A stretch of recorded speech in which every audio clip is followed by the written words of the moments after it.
This semester, I've had the opportunity to observe Binns Elementary School and Eakin Elementary School in the Columbus Public Schools District with Mr. Jonathan Satterfield. Binns Elementary School, I mainly observed 1st and 2nd grade general music, and at Eakin Elementary School, I observed 5th grade general music. They're both in the same district, but they're very different schools. Eakin was built over 30 years ago and is home to a very culturally and ethnically diverse area. The Somalian population highly increased around 3 to 4 years ago in the surrounding area and changed the school's overall demographic. Students attending Eakin come from mainly low-income families of many different ethnic backgrounds, including African American, Asian, Latino, Mexican, Somalian, Indian, and Caucasian. Binns, on the other hand, was built around 4 years ago and still possesses a variety of students with ethnic and cultural diversity. But there is a larger percentage of Caucasian students than at Eakin, and there is a wider range of socioeconomic status. Although these are two very different schools, I learned a lot of the same things from this one excellent teacher. Mr. Satterfield has been teaching for about 8 years, but pretty much already has his teaching philosophies, styles, and persona down. He is very professional, goal-oriented, and creative. So here are some of the things that I've learned observing Mr. Satterfield at both of his elementary schools. The first thing I'll talk about is classroom management. 1. Sometimes being strict is necessary to earn respect and discipline. 2. Good communication with students and parents highly improves expectations and classroom management. So it seems that he uses the two-strike system, which is cited by Reese. So Reese says that this system entails making students aware when a behavior is unacceptable and allows them the opportunity to change, but not to take advantage, since the second strike results in the teacher calling home. Often at Eakin and sometimes at Binns, but mostly at Eakin, Mr. Satterfield would use this system to manage his students when they were misbehaving, and oftentimes he wouldn't even have to call home because just the threat of it would put them back into order. So the next one, number 3, having with itness highly improves classroom management as well. So this is cited by Evertson, and with itness is a skill that involves communicating general awareness of the classroom to students, identifying or correcting misbehavior promptly and correctly. 4. Turning your back to students is a very bad idea at any time. Be aware of this and try to avoid it, especially in schools with a reputation of behaviorally challenged students. So I just mentioned this. Often Mr. Satterfield, especially at Eakin, when he was transitioning to the next activity, would turn his back to get some materials or to get something that he needed, and students would goof off, and in rare cases they would become very misbehaved, and sometimes they would even hit each other when he wasn't looking. So Evertson suggests to have materials organized ahead of time, and while transitions begin, avoid doing anything that interferes with your ability to monitor and direct students. And number 5, sometimes ignoring student behaviors is overall better for the momentum and smoothness of the lesson. So Evertson says that incorporating smoothness is a skill that involves being responsive to student interests, but avoiding comments that tend to draw attention away from the key points of the lesson. So a lot of times students will make comments that are unnecessary or unrelated to the lesson, and a lot of times Mr. Satterfield will just go ahead and ignore them and continue on with the lesson. And 9 times out of 10 when he does that, the students will end up forgetting that they were being disruptive and will move on with him. The second topic I'm going to discuss is instructional strategies. So firstly, formative assessment should take place often, and teachers should encourage students to self-assess. Mr. Satterfield very much encouraged his students to self-assess and would have them do so every day at the end of class.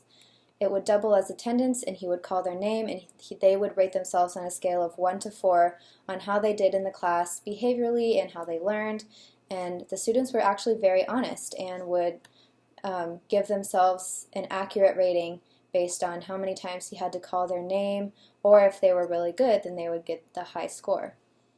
Summative assessments are okay for younger students, but formative assessments are more immediate and sometimes provide a more accurate representation of student understanding and keep students more engaged and attentive in class.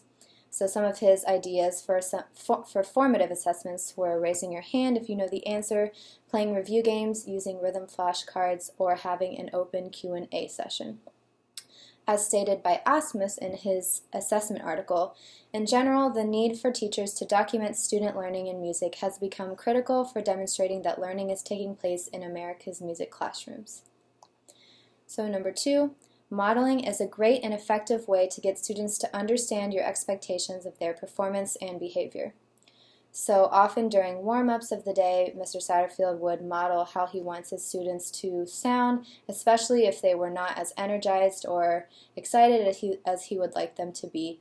So if they did it wrong the first time, he would model how they sang it and then would say, let's sing it this way instead, and then model the correct way that he wants them to sing. And the next time the students would sing with more energy and more excitement. Number 3, always have 2 to 3 ways to teach concepts, like sight, touch, sound, etc.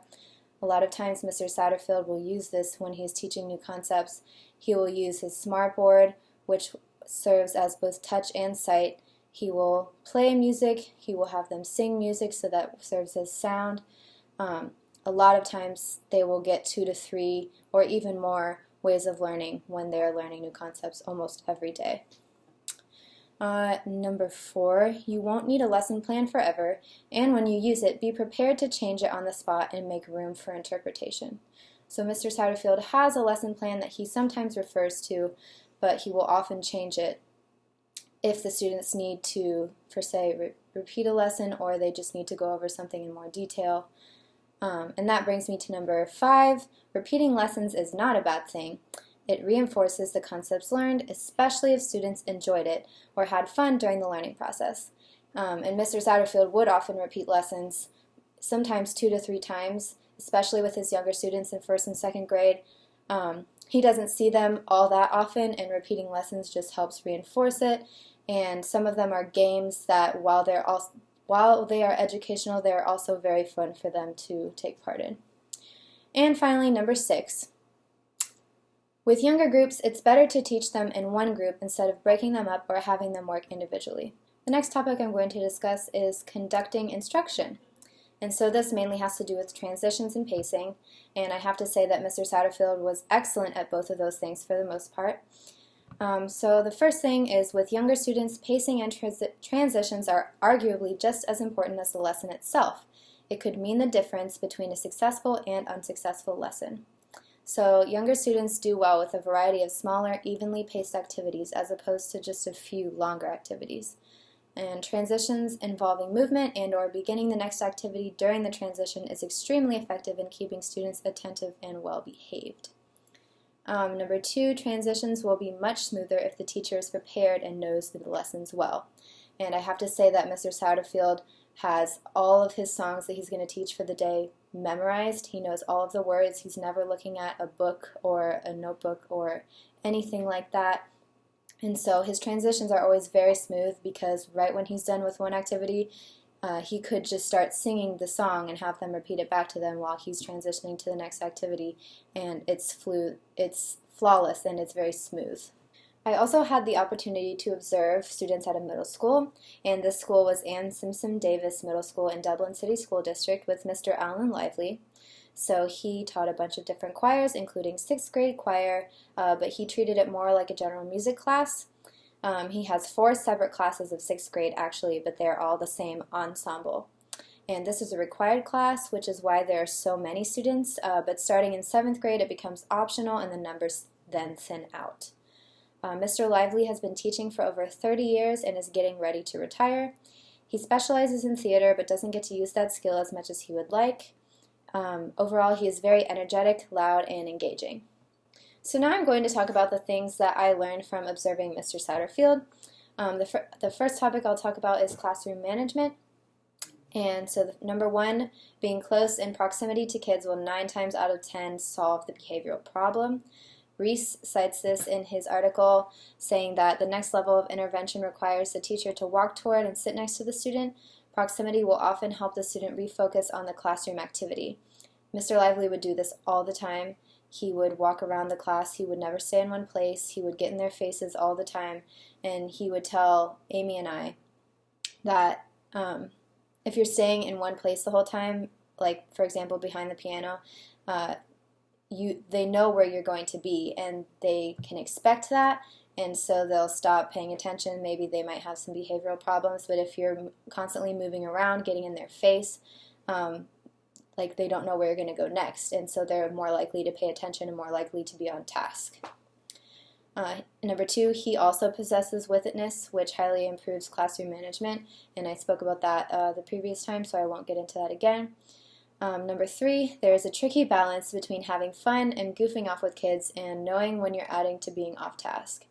And so this is something that I observe that I really don't like about his teaching style. I believe that he was often way too goofy with the kids, and a lot of his classes were spent honestly off task. During the week that we had to journal timing the different activities that took place, I think we found out that about half the class was spent him telling stories, or the students, or himself being off task. And yeah, I would definitely disagree with his level of goofiness and his level of saying things to the kids that I think are honestly irrelevant. Okay, so number 4, there's also a tricky balance between making an example out of a student to teach the entire class a lesson, and this is talking about when disciplining, and taking it too far. So for an example of this is a day when 1 or 2 students were misbehaving in class, and he decided to take it out on the entire class by giving them about at least a 5, maybe 10-minute lecture on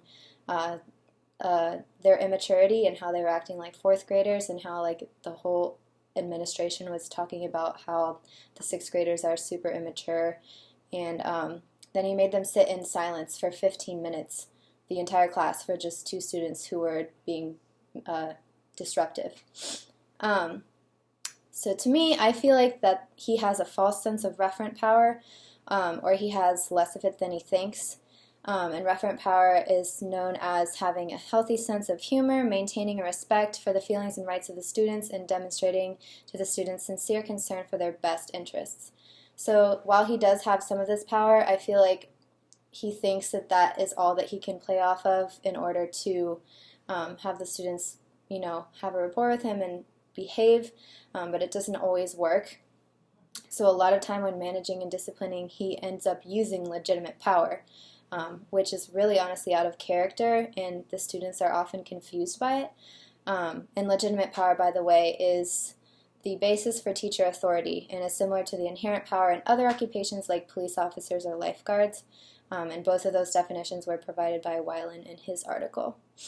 I believe that sometimes his use of legitimate power was counterproductive, and it caused the students to feel a loss of dignity or sense of their own powerlessness. And so honestly, that would be an abuse of his power. And he didn't do this too often, but I noticed that day that he was very much abusing his power, and it really just didn't make sense for him to do that the way that he did. So that's something that I would definitely not incorporate into my classroom. Next thing I'm going to talk about is instructional strategies. So number 1, students can learn in many ways, but they will get complacent and even stuck if you continue to teach with only one strategy. And this is another thing that I don't think that I would take to my classroom. And this is more specific for, I believe, older students. So he would often teach them by rote, and they're in 6th grade. And he would continually tell Amy and I that they are going to learn how to sight read music and how to read music in general when they get to 7th grade, and then they're really good at it in 8th grade. However, they would only learn by rote in 6th grade, and we didn't really know how that transitioned from learning everything by sound to reading music by sight and like understanding of music, how that happened. And so that was my kind of confusion with that, is he would only use that one strategy to teach them all of their music. And so the students would get very complacent and get very stuck when Amy and I tried to teach them using the teaching strategies that we knew how to do, like incorporating solfege or other types of strategies. They didn't understand that, and they didn't want to take the time to put the effort into learning because they're so used to just watching his mouth move or listening to what he says and repeating it. So that's something that I would also not incorporate into my classroom. Number 2, Mr. Lively often gave nonspecific positive, like good, better, great, nonspecific negative, like that was horrible, that wasn't right, or no feedback at all. And these 3 are described by Biddlecombe in his feedback article. So I believe that giving more specific feedback might help students understand the goals of the class and the goals of each individual lesson versus running through songs with little to no feedback. So Mr. Lively would often go through like 4 or 5 songs in the day, and he would honestly just go through them with little to no feedback, and it was more like a routine, and it wasn't like, okay, we're going to focus on fixing this today. There was really none of that often in his day-to-day lessons, and so I would definitely also not incorporate that into my classroom. I want to give consistent feedback so my students understand what they're doing well, what they need to improve on, and what they should expect from me and what I should expect from them. Although there were a lot of things that I didn't like about observing Mr. Lively, there was one thing that he was really great at, and that's this teacher-student relationship.